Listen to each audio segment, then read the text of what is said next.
There we go. All right. Well, we welcome you to our AltAc series, and we're so excited that you can be here with us.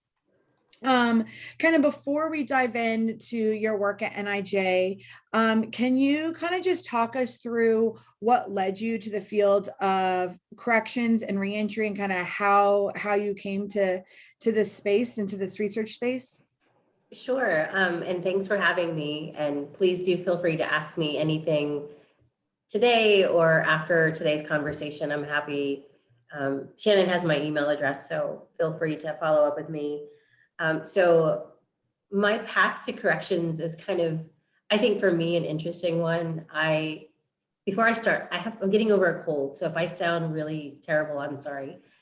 So growing up, I think, and Shannon knows this about me, my mom is one of 9 kids, and she's an Irish twin with her brother. And her brother, my uncle, has been in custody most of my life. He's been in most recently for 13 years. And having had him in corrections all of my life, I grew up going to prison to visit him. And our earliest photo together is of me and him bending down because I was 2. And we're at San Quentin. And, that was going to prison was a very normal thing for me and my family, because we didn't view prison as him being a bad person. It was just, he's a good person who's done some things that are not so great. So I grew up going to prison. You can see me growing up in pictures with him, high school and college. And, I'll see him again next month, actually, for the first time in about 3 years. So understanding him has been a pretty pivotal focus of just corrections and kind of understanding corrections. And I say that because he's the only person in my mom's family who's been in prison. And he's incredibly close to her, and he's just made different choices. And I understand the pathways are different for men and women, but they could not have made more, just very, very different choices. And on the opposite end, I have a father who is retired law enforcement. So my father used to potentially arrest people that would maybe end up in custody. And then I had someone who I loved who was in custody. So those two dynamics growing up just were very normal in my house. In the criminal justice system was something we talked about all the time. And going into the university and, learning about criminology and the justice system and the law just seemed like a very interesting way of understanding where I come from. And I actually worked in a prison for a couple of years with women who are female. Females are just so unique and interesting, and they kind of bring their own, issues into custody with them, and trying to understand them and work with them was such a great opportunity. And so I feel like just the personal, the professional just kind of led me here. And then of course, going on to graduate school at Temple was a very unique experience. And Temple is a great school, but Temple was not, Temple's an R1 and they train you for R1. And that's not the path I chose. So I have a lot to say about that. But, which is why you're here. But I think that, just having my personal experiences and trying to, just understand where I come from and who I come from, and the fact that I have this person that I love in custody. And I always think about him when I think about policy and when I think about practice and research. And I talk to him about once a month, and I do ask him like, hey, we're working on this. What do you think? And he's just very honest and open, and he tells me what he thinks, and he's not shy. So I think that's unique, but I'm not unique in that, because there are millions of families impacted by incarceration at the state, local, and federal level. So I'm not special, but I feel like having him in my life has really brought me here. So I'm thankful for that, but I wish he was, not there. Sure. So we're working on that. I mean, I hear you. I think, we've talked about in this series before, how there are 3 generations of incarceration in my family. rarely has someone not had a criminal record in my family. And so I think the point is well heard about the idea that you're doing this work and constantly reflecting on people you love as opposed to people you don't know in the system. And I think that's an important takeaway for lots of us of why we come to the field of corrections, specifically of the criminal legal system, to think about, to write about, and to work in. I know that you previously worked, and you said you previously worked at a women's prison, I believe I imagine Southern California. California. And so kind of that was before you got to federal service. Can you talk to us a little bit about where that work as a mental health counselor in the women's prison landed in your trajectory of the work? Is it before Temple, after Temple, and kind of how that played into your research and what you do now? Sure. So like a lot of students, I went right from high school to graduate to undergrad, and then went right to my master's program, got into PhD programs, and then decided I wasn't ready for them. I think I was like 22 or something, and I'm like, I'm not ready for, more school. So I took 2 years off and I worked at a facility in California. That facility actually was one of the largest facilities in California for women. And we had on any given day, about 3,800 women in the facility. And then right across the street from us, we had the second largest population of women, and they had about 3,500 on any given day. So within a 1 mile area, you had about almost 8,000 women that were in custody in that one very tiny, small farming town in California. Very interesting place. The facility that I worked in is actually now a male facility. They've moved all the women out, which is a good thing. They're decreasing the number of women in their custody in California, which is great. And then I decided I can't do this forever because I'm making absolutely no money. And I felt like I needed the break. The break was good for me. And then I applied and got into graduate school and went to Temple. And what unfortunately, and I'm probably preaching to the choir here, women are probably the most underserved and underrepresented population in research and corrections. We do have some wonderful researchers, that are doing work in this space, but we still have very few women in custody, and so they don't get the attention they deserve. NIJ is actually doing some work on that and currently, which is fantastic. So that's where it kind of lines up. It was pre-Temple, post-master's program, but that experience working in custody, I think, is such a wonderful opportunity that I had, because you forget that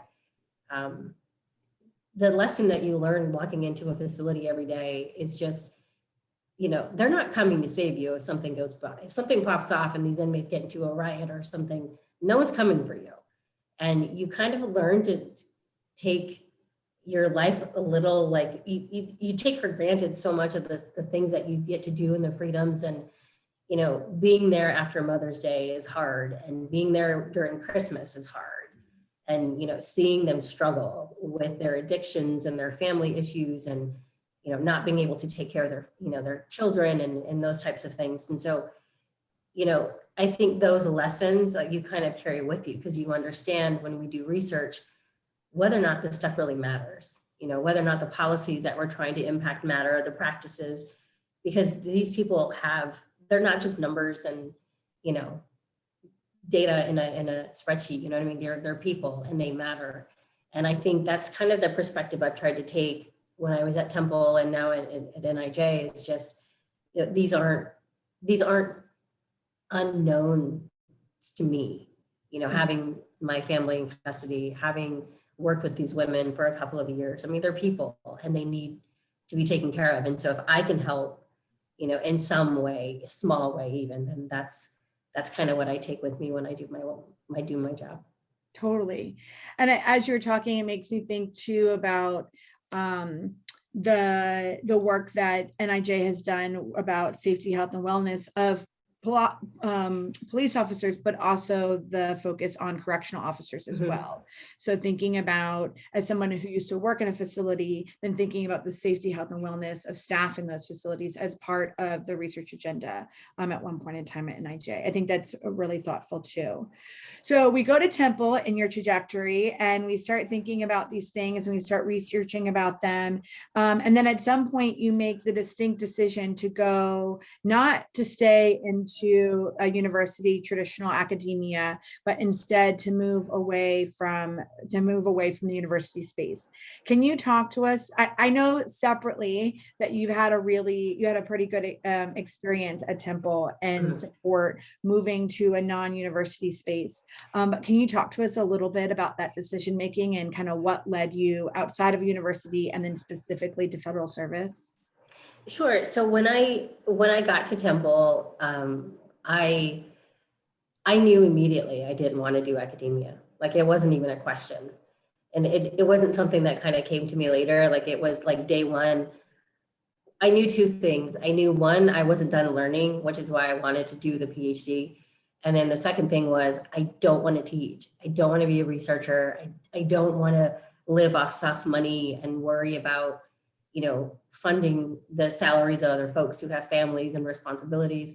I didn't want that. But I knew Temple was, Philadelphia is a wonderful town, a wonderful city. I fell in love with the city almost immediately and was very, very happy there. And I made a fantastic decision, probably one of the best decisions I've ever made, is going to school in Philly at Temple.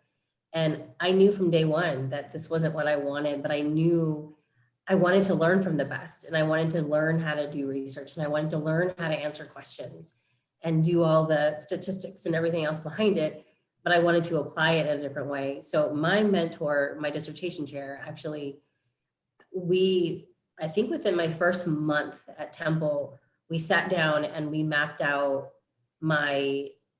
we said, okay, let's figure out how long you're going to be here. And I'm like, 5 years, that's what I'm giving you. Let's get it done. And so we mapped out 5 years.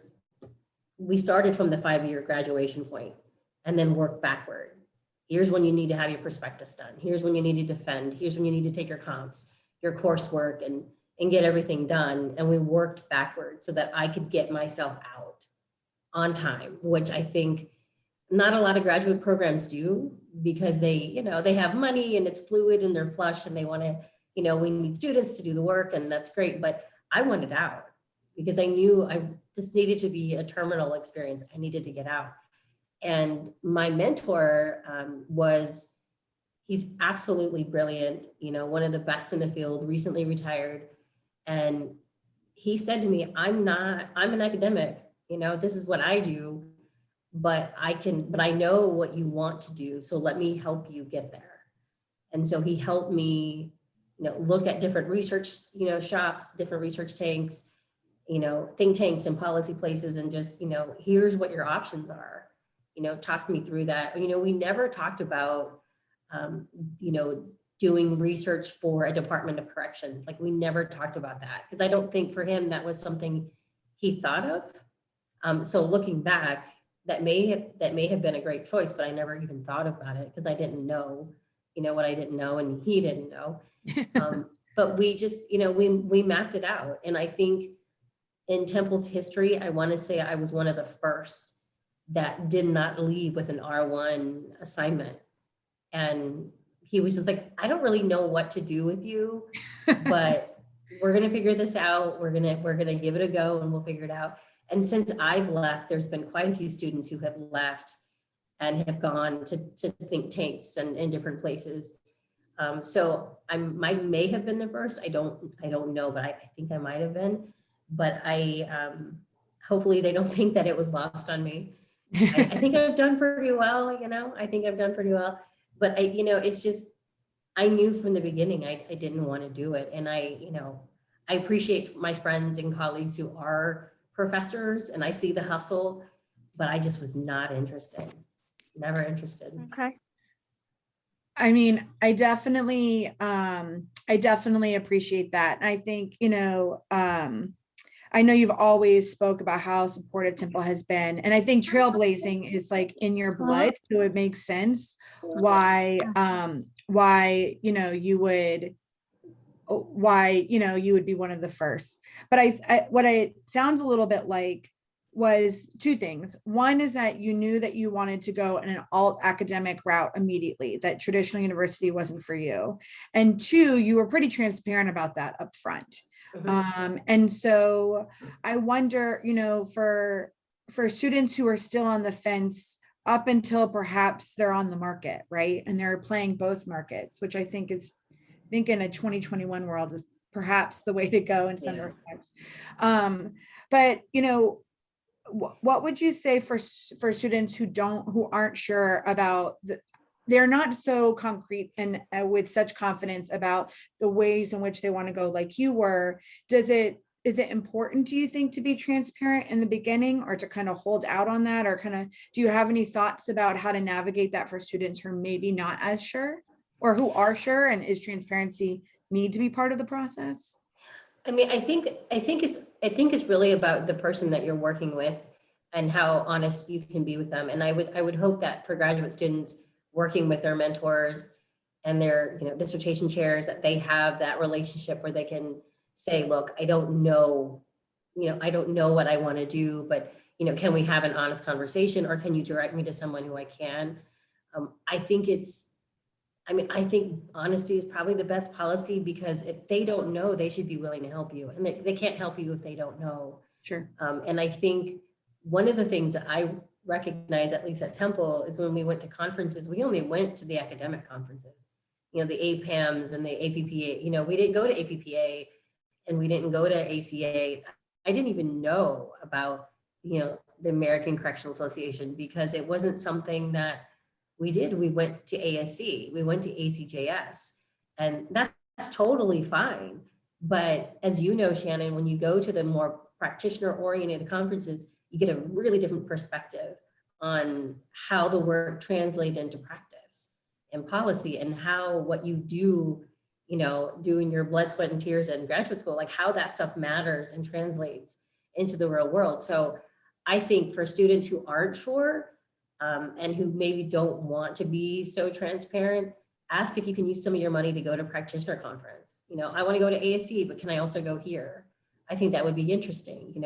I think that's a pretty good way of kind of opening yourself up to the different environments that you could actually work in.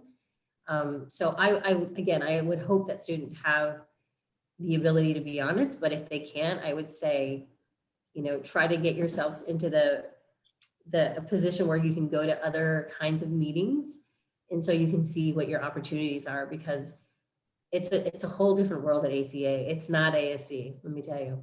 I don't think it is. No, I agree. You probably have the same perspective, but exactly. I was just at APPA this past August, and I feel very inspired when I leave APPA in a way that I don't typically when I leave ASC. I listen to practitioner language. I see them sometimes misusing language that I think is really important when we think about translating research. And I always come back being like, okay, I got 5 things that we're going to do to help people clean up their language about how they talk about things. There seems to be some issues here. So let's get back to the drawing board and think more about how we translate our research better. So yeah, I totally agree. So now that kind of brings us to your time at Federal Service, and a couple things that I heard you say, right, is this idea that you kind of don't want to be in charge of having a team that you then have to go find money for to pay. That's an important part, because Federal Service, right, the federal government pays everyone's paycheck. You as the researcher are not responsible for the people you manage underneath. I think that's a super important distinction.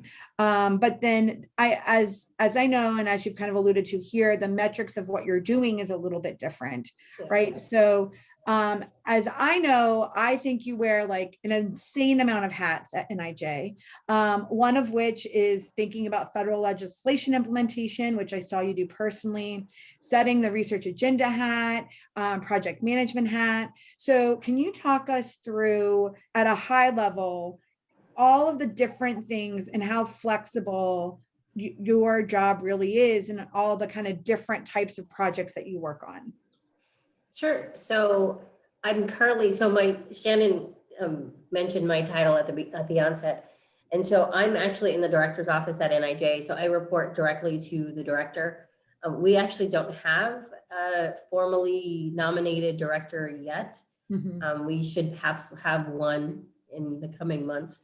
So depending on who we bring in, that might change what I do. Not necessarily the content, but like the focus and how we kind of move things around. But my job really is to advise the director on the corrections, like the state of the world in corrections here in the US, which is a pretty big responsibility. And NIJ is not a big, the Department of Justice is big, 110, 120,000 staff across the country. My agency is not big. As Shannon knows, we're small but mighty.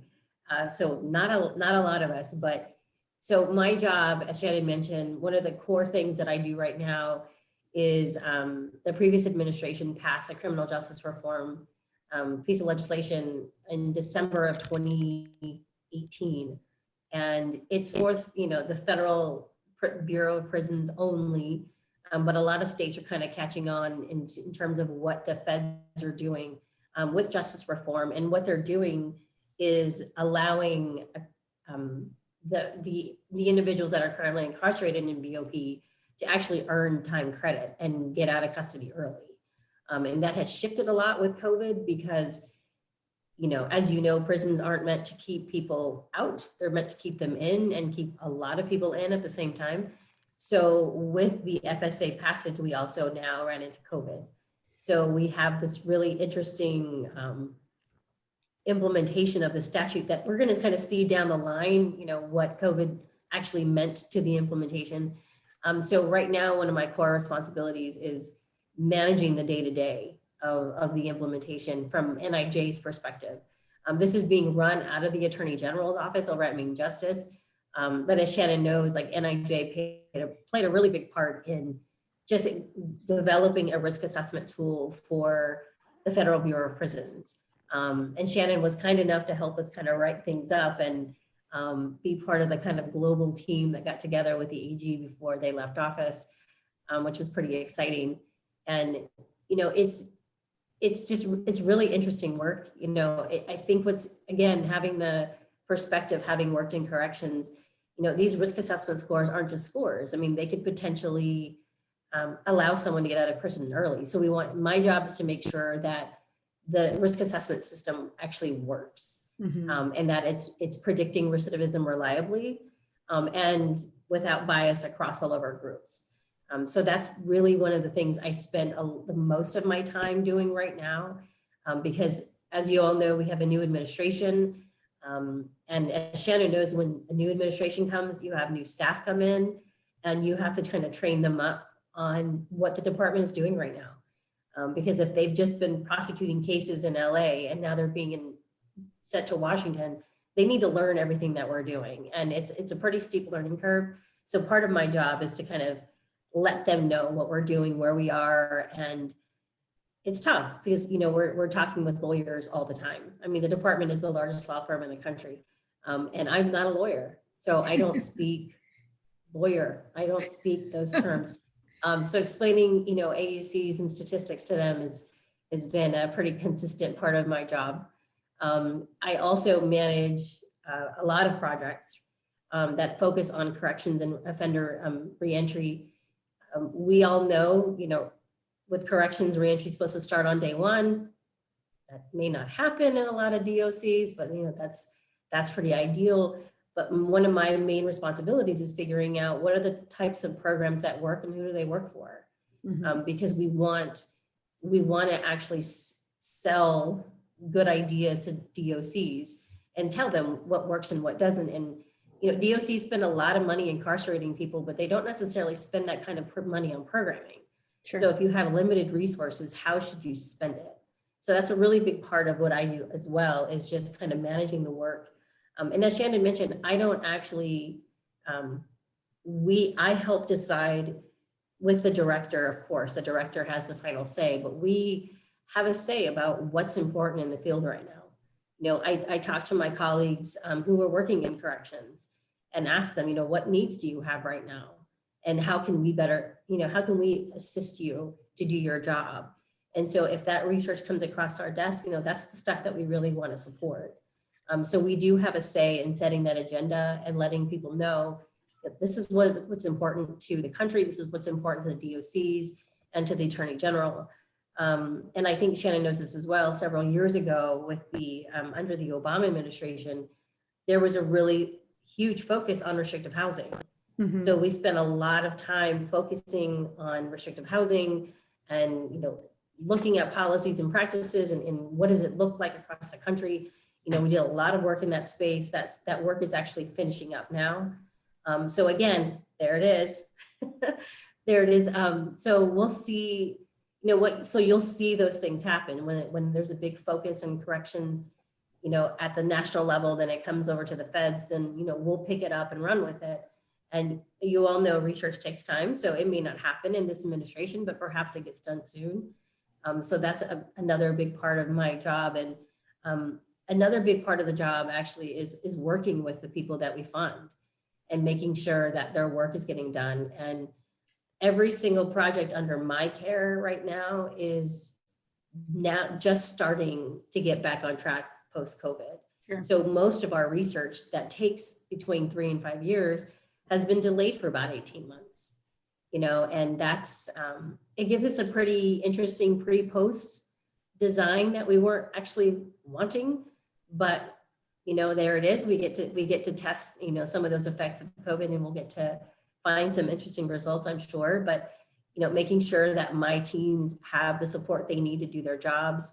You know, if they have a DOC that's not playing nice, then maybe we can step in and try to, you know, arrange some, you know, some sort of an agreement or data sharing. Damn it. There's an alarm in my house. I'm so sorry. I'm not going to leave though. I'm not going to leave. There we go. We'll make it through. I'm so sorry. That's okay. I mean, well, a couple things that I hear from this, right? One is that for many students, you may have seen this in electronic form. This might actually be Marie's actual copy that I stole off her desk. I mean, I procured off of her desk, and then have since obviously taken some notes to it for my dissertation. But I think some things that you say are really important about the work that you've done. First is that your audience, you know, we've talked to other people in consulting firms, in state and local government, in somebody who works in the New York State Senate, and we talk about the audience, right? What's really interesting is that your audience is all of the people's audiences we've had before, and the Attorney General and the President, which is something we haven't really talked about, right? So your audience is obviously policymakers as a point of NIJ being a part of, or being on the hook for implementing part of the First Step Act. Obviously practitioners, as you're having to develop the research agenda, as you develop the research agenda with the director, you know, that's to help create evidence about settings for practitioners, right? So they can use better evidence and more informed decision-making throughout the process. But what's also interesting, and you've kind of alluded to this, is that, you know, what is important in NIJ is largely determined by the Attorney General's priority areas. And those priority areas are in part determined by the President's priorities for justice. And so as someone who's been at NIJ for a while, you've kind of seen the pendulum swing from the Obama administration to the Trump administration, and now back to the Biden administration, and being able to kind of do this work inside of those spaces and keep it going, but knowing that some of this work might not go all the way based upon the administration that exists.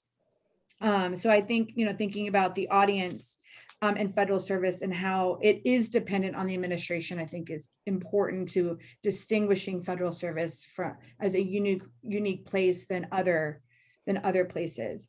The other thing that I think is really interesting that you talked about is the idea that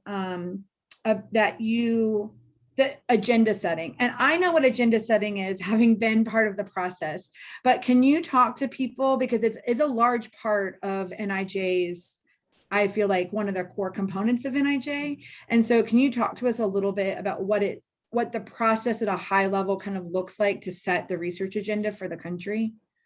Sure. So one of the things, I'll speak to the first comment that you made about the president and the AG and those folks, all very important and critical to the work that we do. I would say that the practitioner is by far the most important piece of this. If what we do doesn't matter to them, then what we do doesn't matter. Mm-hmm. I mean, it has to matter to the people who do this work. And that's the bottom line. It has to matter for them. And what you'll find, and this may be interesting, maybe not, but just as an example, in 2007, the Second Chance Act was passed, and it's been reauthorized twice, most recently in the First Step Act. So even though you have different political parties that have come into office and they've come and gone, offender reentry remains a core issue for everyone. Policing, of course, is huge for everyone. Corrections is huge for everyone. So, as long as we have people coming in and out of our system, we're unfortunately always going to have a job, and NIJ will always have a role in setting that agenda, which is really important for us because we get to, NIJ is the only research, we're the research and evaluation arm of the Department of Justice, and we're the only game in town. I mean, so we're the only research shop within the department. So, we get, as Shannon mentioned about agenda setting, we get called upon all the time by the White House, by the, main justice, to kind of, how are we thinking about problems? And what's really important, as I mentioned, is even though you have, Obama had 2 terms, then you had, the previous president who had 1 term, and now, Joe Biden in his term, the agenda setting that needs to be able to shift based on the administration. It needs to be able to, we have to be able to pivot and do what they need, but we also need to make sure that we're staying true to what the agenda is, because that can't change. I mean, the issues of crime and justice don't change based on who's at 1600 Penn. They stay pretty consistent. So we need to make sure that when we talk about agenda setting and, what are our priorities for the department, we need to think globally about what matters for the US, what matters for our constituents, for the people that do this work every day. And that's who we really care about, when we think about agendas. And it's not, of course we can add in, restrictive housing wasn't something we were talking about more than a decade ago, but it is now. Yeah. And so we do talk about those things now, and we do bring in collateral consequences. We weren't always talking about that. And when we talk about reentry, we weren't always talking about desistance from crime. So we are changing and evolving in how we talk about the agenda and the research, but it stays pretty consistent in terms of the issues that we want to address. It's just that the focal point might be a little different. Yeah. So sorry, I don't know what's happening. But yeah, it's an important part of what we do. And if we're not doing it and someone asks why not, then we get right on it. And we try to kind of figure out, where does it really fit into what we do? And that's a pretty big question too, because sometimes we get questions from the Hill and in Congress and the senators and everyone else, and it may not be something that we think is important, but someone does. And so we have to kind of think about these minor, not so on our radar issues, like how important are they to the larger discussion about criminal justice? And sometimes we have to rethink it. And I think one of the most important things we have to do is be malleable. We have to be able to adjust and change. And, we put out a corrections strategic plan 2018. It's been 3 years. It's been 3 years. And so those are living documents, and they should be, and we should be changing them as we grow and we learn. So yeah, it's an important part of what we do at the agencies. It's a really big job. Well, I think about how in the hats that you've talked to us about wearing, right, of as part of the key component of implementing the First Step Act the NIJ's core responsibility was helping to develop the risk assessment tool that was used in the BOP. Well, I think, that right there is a direct link to your training at Temple, right? Having to understand a risk tool, having to understand the statistics behind developing an AUC, why the new pattern or why the new risk assessment tool is an improvement from the old risk assessment tool that BOP was using, and understand the statistics and the bias that operates. I think that's a direct link to your studies and your scholarship at Temple, but used in a policy-oriented way, right? So I understand the math behind this, but now I'm charged with implementing this as a federal piece of legislation. And the same, I think, with setting the research agenda, it sounds like also another direct, clear link, right? This idea that you understand how to read research, develop research, ask questions, fill in gaps, and that part of setting the research is understanding where the gaps exist for practitioners, developing and assessing research proposals that you have to assess for rigor, right? And that all comes from a training, a graduate training. And I think those links are exceptionally easy to make, but I don't think a typical PhD student would say, oh, I can go use my PhD so easily in federal service. And yet here are all the ways you're actually using it every single day of your job, which I think is super exciting.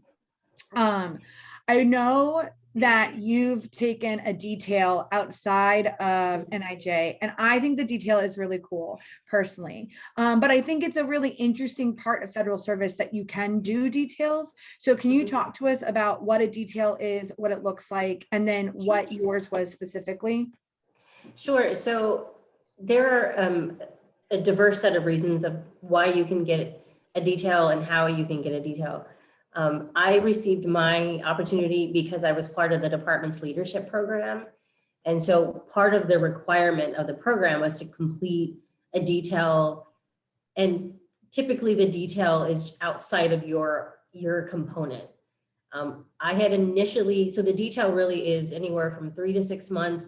It could go on longer, it could be shorter. It just depends on the needs. So it basically gives you an opportunity to use your skills in a completely different environment. I had initially wanted to go to the State Department. The State Department, if you're not familiar, has a Bureau of Narcotics Enforcement. Of course, it's an international component, but they focus on criminal justice issues, and they focus primarily on providing technical assistance to other countries in different spaces. So I was going to go into the corrections shop. And because I don't have that international experience, that's not something that I have. I've been abroad and visited prisons, but I've never actually, done research in those areas or done any kind of policy, implementation or anything like that. But that was going to require a 9-month security clearance, which I did not have time for because my program was only 18 months. So I had to find another opportunity, and I actually ended up at the Bureau of Prisons. Which may not seem like a stretch because I have worked in corrections and I managed corrections research at NIJ, but the Bureau of Prisons is not like any place I think I've ever worked in before. I mean, it's very much a Department of Corrections. It's paramilitary structured. A lot of, there's only 300 staff at central office, but everyone else is across the country. They have 122 institutions and they have one office managing the whole place. So it's a really interesting perspective to be sitting here in DC, knowing that the work is being done everywhere across the country and in different territories. And so I worked in the Women in Special Projects office for 6 months. And so interesting about BOP is, they recognize that they have these special populations. So they have programming specifically for women. They have programming specifically for offender types like sex offenders, residential and non. So they do really recognize that they can't treat everyone the same. And so in the place that I was housed for 6 months, I actually helped develop some programming, kind of test the validity of some of the programming that they were implementing. They were starting, they do have policies about the treatment and management of their transgender inmates, those men and women, and how they are housed, how they are supervised, cross-gender PAT searches and the like. So, they had been working on this for some time, but they had actually codified some of those rules into policy, which was really great.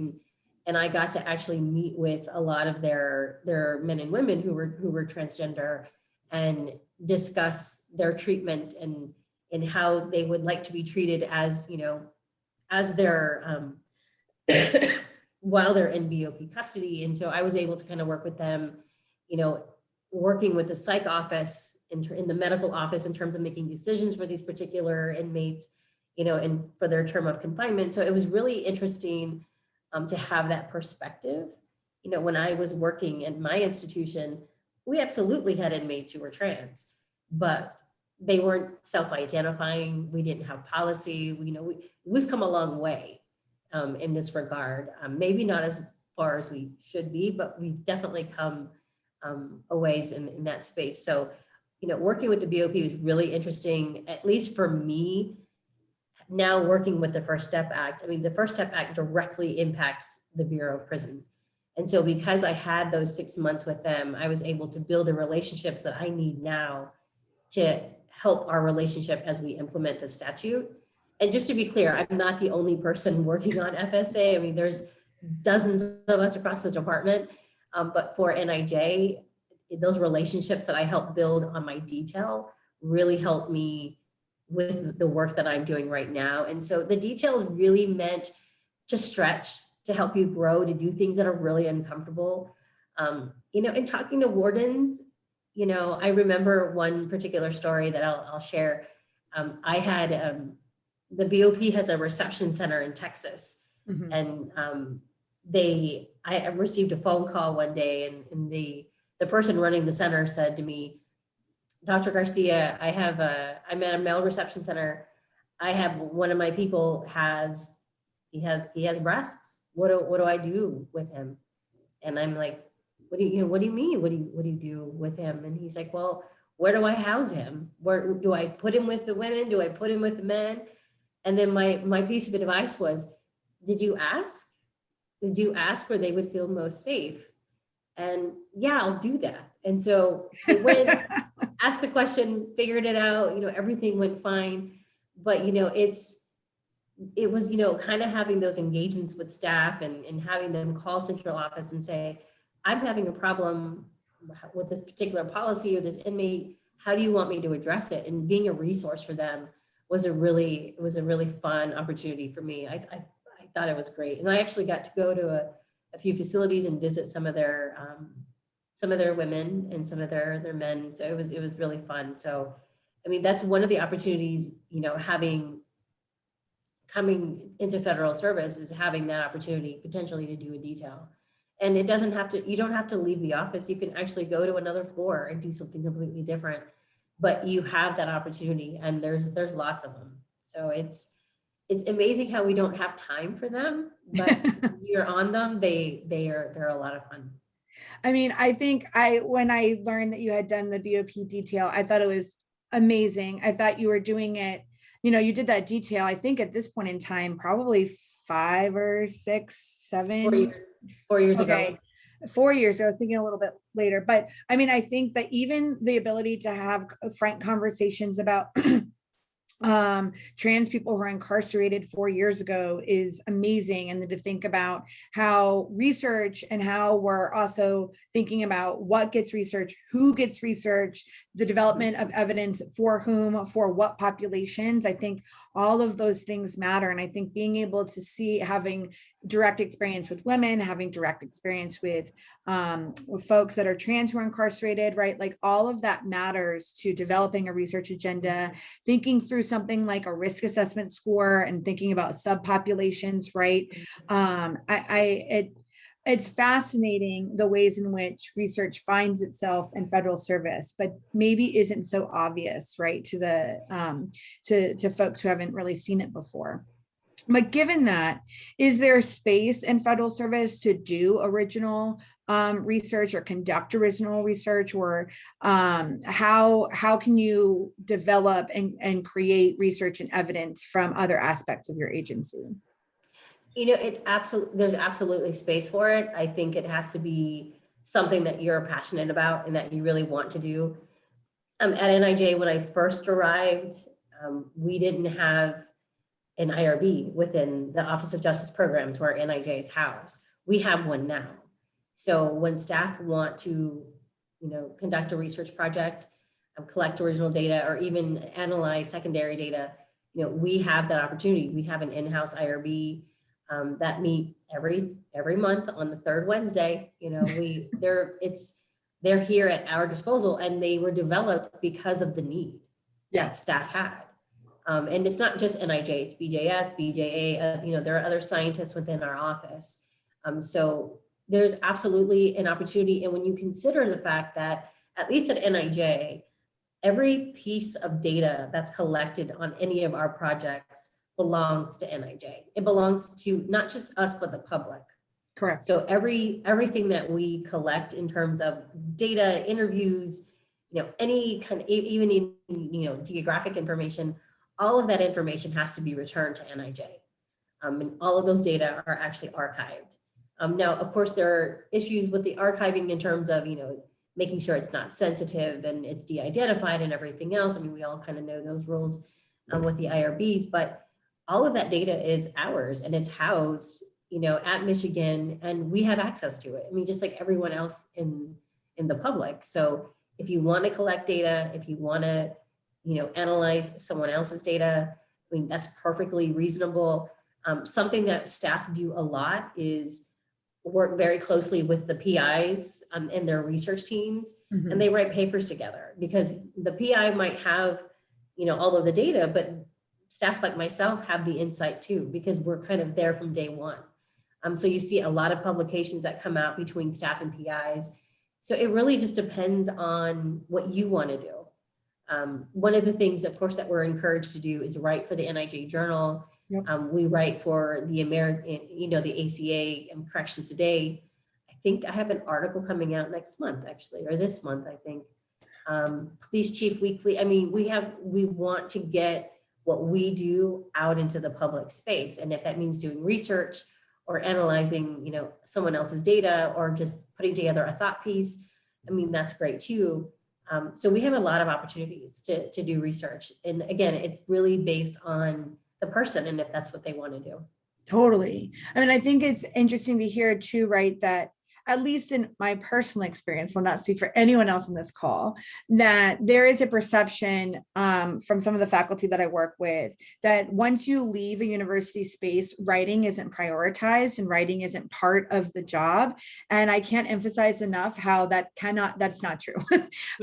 That writing is emphasized, that it's not necessarily the same it's not used in the same metrics of success, promotion, or tenure the way that it is in a university setting, but it certainly is part of showing who you are as a scholar, your value to an organization, your value to the field, right? Just being able to think and write about new things. So I think that's an important distinction, that or important myth that we need to be busting, is this idea that writing is only important in university settings, and that's just absolutely not true, right? Writing is everywhere. Not at all. Like I mentioned, my colleagues at NIJ and BJS actually analyzed some of the COVID data that BJS put out earlier this year. That's coming out in Corrections Today, very, very soon. And, it's a different style of writing, as you know, Shannon. Like, writing for a practitioner audience is not the same for writing for criminology or JQ. It's not the same. And that's one thing you do learn very quickly is all of those fancy words, like, just, we need to just make it clear, be clear. I mean, of course, our practitioners and the women and the men who do this work are intelligent, brilliant people, but they don't really care about the AUCs and the coefficients and the confidence intervals. Just tell them what they need to know. I mean, it's a very different way of writing, and you learn that. I have learned that at NIJ. And I think another thing to consider is like with the restricted housing volume Shannon showed, that was an idea that I thought about. And, I had to know the research to know where are the gaps, who is writing on this, who's doing this right now. And I needed to pull all of those people together and say, this is what I'm looking for. I don't have the time to write chapters upon chapters on the use of restrictive housing in the US, but I know you can do it. And here's a need that I think you can fill for us. So even though I'm not doing the actual writing, I'm bringing the scholars together that are going to do it for the agency and that are going to do it for the country. So I think it's another way of just showing that you don't actually have to do the work to see the benefit of the knowledge and the science that you know and the skills that you have. We're putting out similarly a desistance from crime. We're putting out a desistance from crime volume this fall, very similar to the restrictive housing from some of the best thinkers in the field. I mean, the best scholars, and it's such a privilege to be able to pull them together and say, this is what we need. This is where we need to go next. So even though my name will be on it as an editor, I didn't write any of it, but there's a lot of thought that goes behind doing this kind of work and figuring out this is where we need to go next. So even if I'm not writing, constantly thinking about the problems and how do we get the information out? So that's a really big part of what we do at the agency. Totally. And for those who are unfamiliar with this, that you can also find online, Marie is the editor of this big volume that I feel like is like the RHU Bible, at least in my research team, because we do a lot of restricted housing unit research. But this is kind of like our little research Bible. But so I think your point is well heard. I know that we're kind of limited on time, and I want to encourage students, if you have questions, to go ahead and take yourselves on mute or to offer them in the chat, and Kate will help us. Kate will help us field those.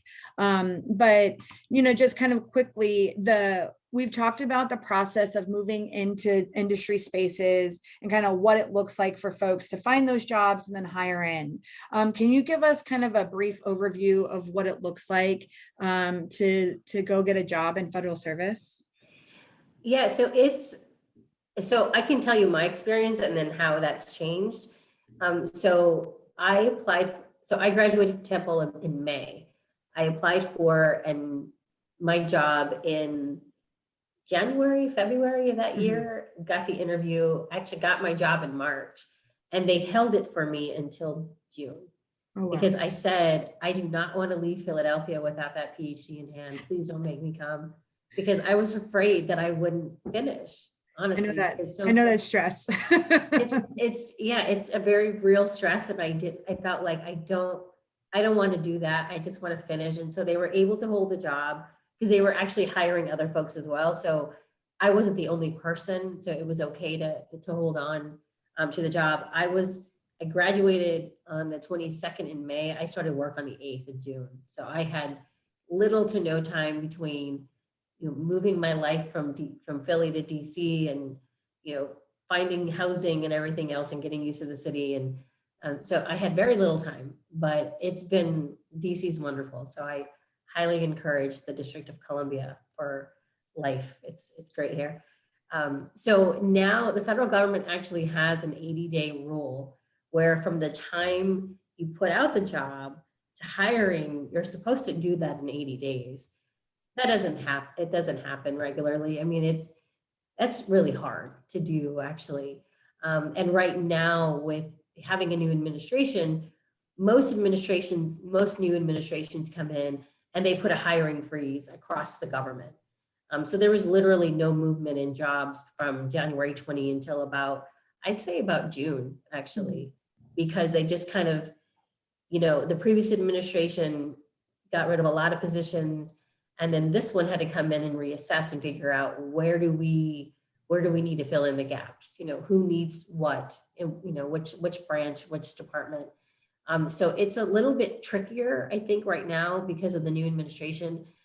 But I think if folks are interested, I mean, there's a great website, usajobs.gov, and that's where you're going to find everything about federal service. You can find anything and everything. And I will tell you, 0101 is like the science I mean, there's a lot of different codes that you can use, but 0101 is usually the social science code. And so that's a pretty good place to start, is to kind of figure out what you want to do, where you're interested in going. Another way I would say, the department, not the department, but the federal government offers President Management Fellows. That's another really good way of getting in. I believe Maureen McGuff came in through PMF. Yep. That's another great way. Another great way of coming into federal service is through AAAS. They are not federal. I forget, it's the Association for the Advancement of Arts and Sciences, I believe. Yep. They're not a federal agency, but they place their fellows in federal service. And what you find typically is those individuals who come into federal service and want to stay typically find a way in, either from other employment opportunities or anything else. Shannon and I have both worked with AAAS fellows at NIJ. A lot of them have been hard science, kind of bench scientists. Yep. And most of them are at NIH. So yep. They didn't stay at NIJ, but they do, they're still in federal service. So, I mean, there's a lot of really interesting ways of coming into the government, but it's not what people think, like you have to know someone to get in. Like that's not, I didn't know a soul and I got a job. So it's not about that anymore. But I will say also is, especially here in DC, I mean, there's a lot of think tanks that are funded by a lot of federal money. I won't get into who they are, but if you're interested, I can definitely let you know. But they do a lot of the research that we support. So if you don't want to come into federal service, but you don't want to do academia, there's other options for you as well, especially here in DC. I can't tell you how many think tanks and policy places there are, and they're everywhere. And Shannon, I don't know particularly, I mean, you know, you're kind of in that space yourself. So, yep. I mean, yeah, there's a lot of great opportunities, but I'm a Fed. I've been a Fed for 13 years. I plan to stay in my position. I feel very proud to be a public servant. You know, I think there's something great about knowing that the work I do, you know, impacts some people somewhere. I think I love that about what I do. I love what I do. It's been fun. I really enjoy it. So I'm happy to help anyone kind of, if you're trying to navigate USA.gov, I'm happy to kind of give you some tips and tools if I have them. I do have some. But yeah, it's great. And there's a lot of ways in. So if you're interested, there's definitely opportunities for you. I mean, I super appreciate all of this. I think, you know, and maybe I'm being unfair, but there might be some perspective or, you know, perception that once you get into federal service, you're just kind of a cog moving through the system. And I feel like, Marie, you just embody like light and happiness. And every time I talk to you, I feel like there's always times where I'm like, what are you most proud of here? What projects? And you're always talking to me about these like really fascinating projects that have made such a huge impact to a special population in the legal system, or have really thought about questions differently or thought about methods. And I feel like you're a great example about how you can come into federal service and just be a light of optimism, and take all of the tools that you've learned in graduate school and really bring them to public service. And I think, you know, we keep saying federal service, but maybe it's really public service is the language we should be using, right? Because as a public servant, you know, we're paying for you to do this work and to do this work well. And I think that's an important thing that we haven't really talked about here, is this idea that, you know, your audience is also the general public. And that matters too, about the work that you're doing, and who also you need to answer to in terms of thinking about being rigorous and thoughtful and all of the people who exist in the community, right? Not just a select few of people. So the one thing I will say is having this perspective. I mean, we have, and Shannon remembers this, I'm sure. I mean, there's so many rules and regulations that fall on us as being feds. You know, there's so many different things, and it's not hard to remember. I mean, it's after a while, you just kind of like, oh, it's this again.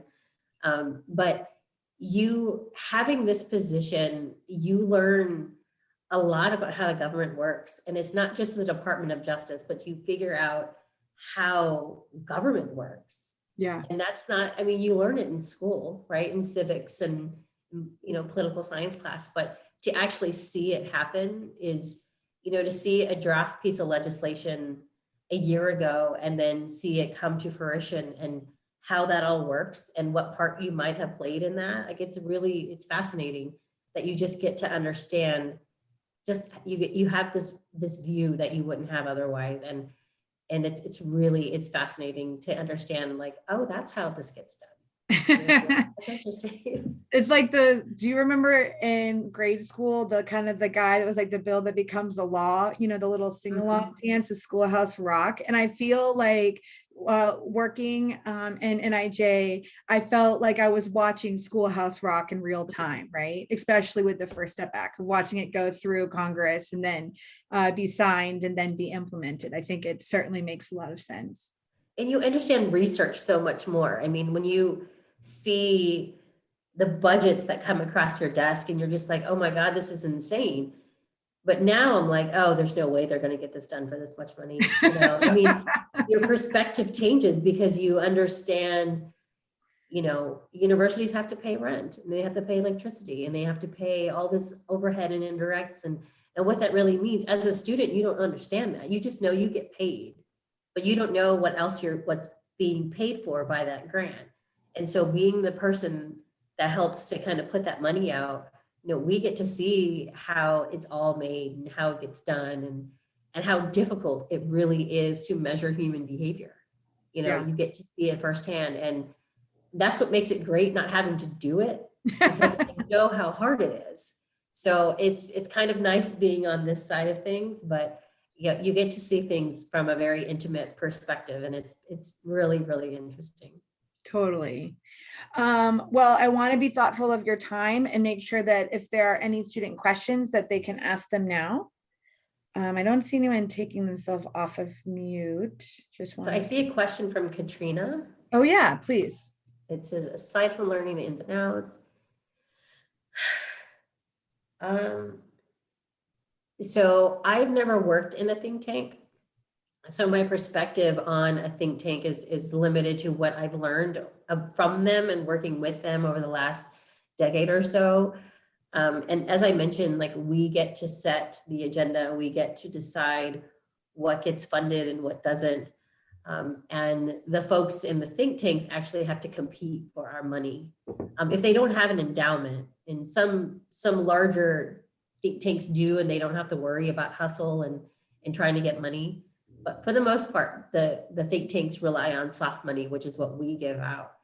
And so that is one of the bigger differences, is that we don't have to worry about, when you see the laundry list of staffing that comes in on these projects, it's because they have to pay for their salaries. They have to pay for their benefits and everything that comes with it. So I think that's one of the primary differences, is that we don't have to, the publisher perish and hustle of it all. Like, I'm not interested. That's why I'm on this side of things, because I don't have to worry. I worry about my research getting done, and whether, what delays, and, of course, with COVID, we've had to kind of take a back seat and be patient. But that's one of the main differences, I think, between us, being in public service and, the folks that get to do the work, because they compete, and if they're successful, they get to do it for us. But again, one of the things that they do is when they're done with the research, they get to take it and run with it. They get to publish, and they can hopefully they continue to publish on it. So what's different for us is, like, we need to move on. We've got other work that we've got to do. So we don't actually have the opportunity really to track the impact that it's having unless they tell us, which is, I always encourage them, let us know how this is doing in the field and where you're publishing it. We'd like to know those things and publish them on our own. So I think that's another difference. One thing, though, too, is we have a lot of say in terms of how the think tanks do their work. Yeah. But once the work is done, we don't have a say anymore, because they're no longer, under our kind of federal authority. And they have a lot of freedom in that regard. They get to do whatever they want when it's done. if they have side money, that's not ours, they can do whatever they want with it. If they find something interesting, they can do research on it. We can't necessarily move that quickly because again, we have, the AG's office and the White House and everyone else gets to weigh in. So it's a little bit slower moving for us than it is a think tank that has maybe some surplus money, so they can pivot much quicker than we can. So it just depends. I have friends who are at think tanks and they love the hustle. They love writing grant proposals. They love kind of putting the budgets together and the staffing together and coming up with new ideas. And that's great for them. They don't actually do the research, but they put the plans together and then somebody else executes. So I think there's a lot of roles that you can play in a think tank that you don't necessarily get to play in federal service. But I think we kind of, the public partners, those partnerships work really well together. So, it just depends on what role you want to play, I think. Totally. And I think that makes a lot of sense. I would say the federal service is almost the shadow side, right, of soft money, right, where you set the agenda as opposed to you set proposals as opposed to responding to proposals. You're at the mercy of grant funding cycles, where in the federal system you have a lot more job security, pending obviously administrative turnover, but a lot more job security. I think another thing that's different is that there is perhaps more negotiation space and salary in think tanks that does not exist in federal service to some degree, because federal service is on a grade and step scale system. For folks who are unfamiliar with that, you might want to look into that. That's in large part because they are public servants and there needs to be some transparency in how we pay them. And so there is not as much negotiation, if at all, for some positions on what you can make versus being in some place like a think tank. It's still private, even if it's a nonprofit organization. And so there's a lot more space to negotiate there too. Yeah, so I would say with regard to the salary, every federal position, except for kind of, Secret Service type, security type positions, are public information. You can find anyone's salary online. And if that's something you're interested in, you can definitely find those websites. I don't actually know offhand what they are, but I know you can find them. So one of the things that you will find in the kind of the private sector is you will see larger salaries, but they typically include benefits and the other things that are separate from my salary. So it might look like I make less money, but in reality, I probably do. But the private salaries are a little bit elevated because they include potential merit promotions and everything else. So it's an estimate really, rather, whereas mine is what it is, and then everything else is separate. So there are differences, but I think there is something really nice about job security, and that's not to say there isn't security in other arenas, because there definitely is. And it just really, again, it depends on what you want to do. But I like having, like, it's fine with me. It works for me. The work that we do is really important, and I'm happy with, what I make. And as Shannon said, there are limits. There are legal limits in terms of what we can make. We can't make more than 10% less than the Attorney General. So I think I probably got that wrong, but we can't make more than him. He's a top law enforcement officer in the country. That's fair. So yeah, there are limits, but there's still so much that you can do and learn and grow. So if salary is important, definitely consider that. I would say consider geography too, because Shannon and I have talked about this loads. That matters so much in terms of finding your happy space. So I think that really matters. But Katrina also followed up with tips to set yourself up for success in the alt academic market. I would say for me, what really helped is bringing in my own experience. I think that really matters. And I think something that you learn in graduate school, of course, is, translating, results into theory and what this means for, how do you translate, logistic regression output and, all those things. Totally interesting, fascinating. You'll need to learn it, but you really need to know, so what? Like, why does this matter? Mhm. And if you can't answer that question, then you probably need to think that through a little bit more, because a lot of, what we learn in graduate school is theory and translating results into like what this might mean. But when you think about the day to day, like we know what it means. When you see things on the news, like that's real life. When you have people that you love in custody, that's real life. Like, how is what you do matter for the field that you're going to go into? I think those things are really, really important. And I think that sets you apart, is just being able to say, I have stat skills and I know theory and I know how to translate, a table of findings into something. But here's what matters more. Here's what matters for what you do. And I think when you go into a think tank, or you go into a place like NIJ, or even like OJJDP or BJA, BJS, HHS, any of the departments, you need to understand how what you do matters for them. When it comes to education, correctional education is huge at Ed right now. I mean, Pell Grants, Second Chance Act, I mean, that's huge. So understand what role you could play and what they do. I have friends over at ASPE at HHS. We're putting out 3 papers this month. 2 are out. Happy to send you the links. One on employment for folks who are previously incarcerated in healthcare, which is huge right now. A second one that just came out today about reentry in child support. Yep. And how child support and fines and fees impact the process.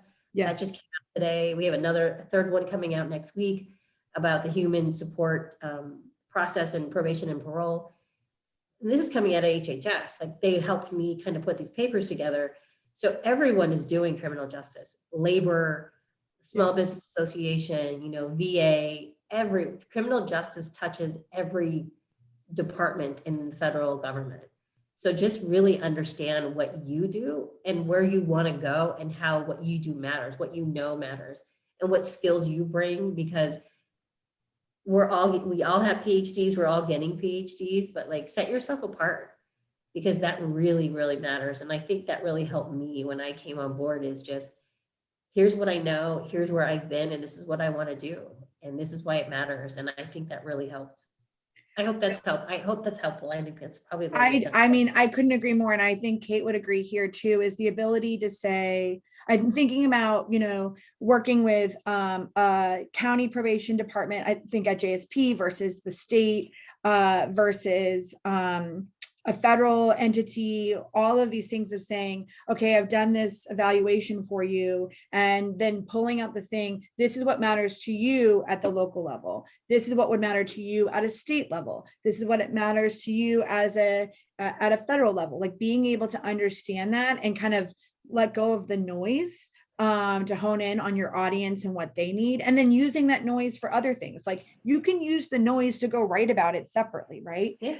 But being able to translate that, I think, is so important. And I think that's a really, really important soft skill that maybe isn't always taught in PhD programs. But if you're looking to do that, really trying to think about writing in perspectives, federal probation, corrections today, all of those spaces where you have to answer the so what first, without kind of getting in the nitty gritty of the data. Yeah, and I think that's something that, at least at Temple, and I don't know if any of the students here are from the university, but when they made us go to, they didn't make us, they highly, highly encouraged us to go to all of the dissertation defenses. And there was one professor, who would, every student would be so proud of themselves, and they would talk through their results and here are my findings. And then at the end, when they thought they were done, he would say, and so what? Like, why do people care about what you've spent the last 2 years of your life doing? Why should people care? Why should people listen to you? Why should they read your work? And that was a really important question that I knew I had to answer when it was my turn. Yeah. So when I got there, I was like, I'm ready for you. I know what you're going to ask me. But I think that's what we do every day at the agency, is we kind of think about, how does this stuff matter? I mean, I just got off a phone call with some colleagues who are attorneys and who are learning a lot about what we do with statistics and everything else. And they asked me a question about, AUCs and risk categories and how do we move things around. And I had to, here's why it matters, like put the stat stuff aside. Like, if we get this wrong, this is impacting hundreds of thousands. I mean, the Bureau of Prisons has 155,000 inmates in their custody, plus another 50, 60,000 on probation in the community. So I'm like, if we don't get this right, I mean, put the AUC aside, this impacts their life. It Yeah. can keep them in custody longer. Like, this is why we need to do this well. Yeah. So if you kind of can take the math and the stats and the advanced stuff out of it and just explain, this is what matters and this is why you should care. And you have to be able to do that. And I think that's something that you learn over time. It's not something that when you get your PhD. Yeah, I think it's something that you learn. And I think if you really want to do it, you'll learn it. Yeah, for sure.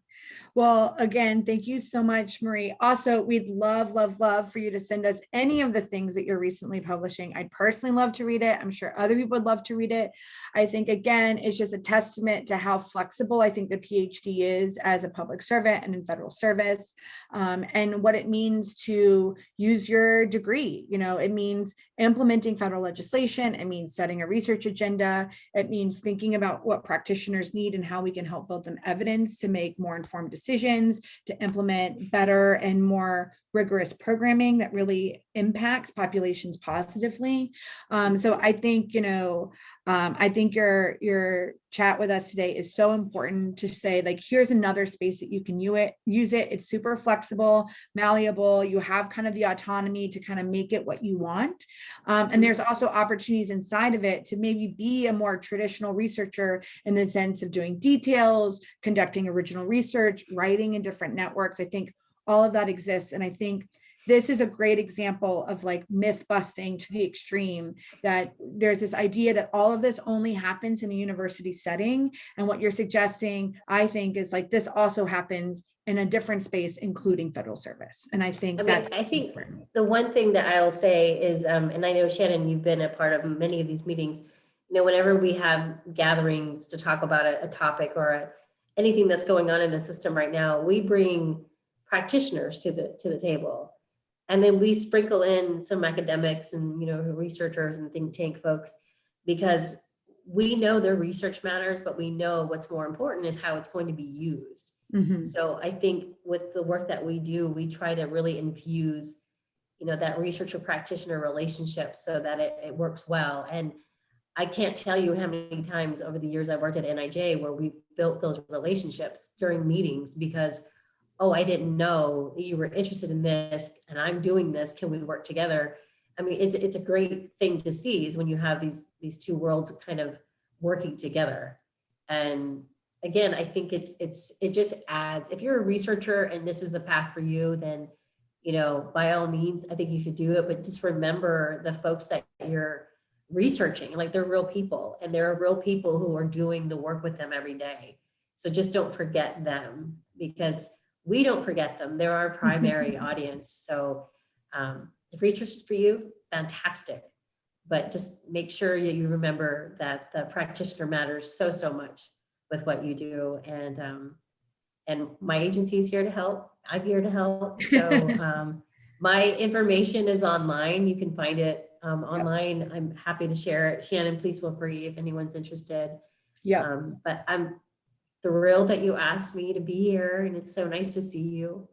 And Kate, nice to see you as well. I mean, we're thrilled for you to be here. I feel like anytime I can incorporate you into anything that I'm doing, I'm super excited to do that. I think that you're just just a ray of light, a breath of fresh air at all times. And I feel like every time I leave a conversation with you, I'm just so much more energized to go trailblaze with you and knock shit out of the way so we can just do better work. And so I think that's a real testament to your energy, to your commitment to the research and your commitment to people who are impacted by the system, whether it's someone like your uncle or the plethora of family members that I have in the system. I think, I think it's a testament to remembering that the data that we're talking about are people, and they're our people, and that matters. So I want to thank you again. I'll of course share your email address with folks here. And if you'd like to send along anything that you're writing or recently published, we're happy to also share that and disseminate that to our students as well. I'm sure they'd love to read it and think about what it looks like to write also in federal service too. I think that's really important. I'm super excited about the assistance volume. Again, I didn't write any of the chapters, but the work is fantastic. Like I could not be happier with it. It'll be out very, very soon. So we're going to bind it and everything is going to look really pretty. So I'm excited about that. So I'll definitely share those with you. And the reentry papers I mentioned, those aren't mine, but I can send them along. I think they're really important reads as well. We're really excited about those. So happy to share anything and everything. So just let me know. Awesome. Thank you so much, Marie. And I hope you have a good rest of your day. Thank you. It was nice to meet you. Thanks, everyone.